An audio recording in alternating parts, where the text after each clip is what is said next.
Well, the first thoughts I got about what was going on was a phone call I got from my husband who said a plane went into the World Trade Center. And then things moved, I guess, kind of rapidly. I work at Baruch College, which is right on 25th Street, Lexington Avenue, and I have a small staff, but a staff that I needed to be aware of and worried about. Some people were more emotional than others. Someone who works for me is in a wheelchair. I had to make sure that we could get everybody to a place of safety. We were on the 8th floor, so we stayed there for a while where I knew at least I could make some phone calls because the landlines were still working, so I called my husband, I called my parents. Everything's okay, we're fine, and then they moved us off the 8th floor downstairs, and that was the last of any connections we had. So once I got the staff safely to wherever they had to be, which was a long time because pretty much the city was closed down, so the word we got was anybody in Manhattan could go, anybody who was outside of Manhattan, if they could find a way to get home, they could, and once I knew everybody was settled, I realized I could leave, and I walked out the door, and the first thing I saw was armed National Guard people standing at the corner in full armor and rifles standing at the corner. I'm like, whoa. Then it suddenly dawns on you what's going on. I had seen it on TV, but you never walk out the door any place in Manhattan or any place in the United States until then and see armed forces. You see that on TV in other countries. And suddenly they were all over the place. And so they were there, and half of me was relaxed because of my husband being military. I knew that meant that was okay, but also aware of what was going on.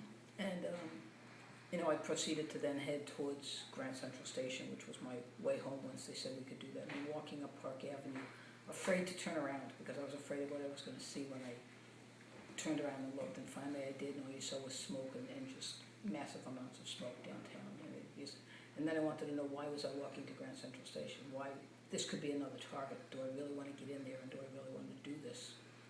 So I thought about that for a while, and as I just kept walking, walking up Park Avenue, there's a church on Park Avenue on 38th Street, and they just had their doors wide open. Tables outside with, I guess, parishioners or whoever, handing out tissues, water, sign that says, come in, sit down, relax. Anything you need, people would stop and just get tissues if you needed them, water if you needed it. Just anything that they needed, but the church was sort of a welcoming haven, I guess, just to come in, sit down, it's cool inside, relax if you need a bathroom, if you need water, come in here. And, I proceeded on to Grand Central Station, getting there saying, I need to just get in and out of this building as fast as I can. This could be another building, this could be not a good place to go. So we did eventually get out of there, looking at the train, you're riding the train out of Manhattan and you're looking back and all you see is smoke.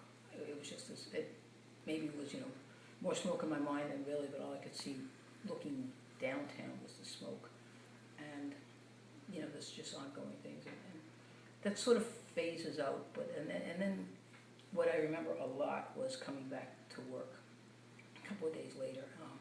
Being at Baruch College, being near the Armory, Baruch was open for people who needed places to go, for people who were coming to look for people. So all I remember seeing in Manhattan for weeks and weeks and weeks was signs on every available wall, post, telephone pole, bus stop, people pleading, did you see my son, did you see my daughter, please call me, this person is missing. And it just seemed endless, and it was just so heartbreaking just to look at those signs and just wonder, were these the people that they were talking about who were jumping out of the buildings? Were these the people who just blew up? And this heartbreaking part of just reading these signs, and I'd stop once in a while and read a few of them, and then just couldn't read anymore, and then it'd go on. But they just stayed there forever, and they were on.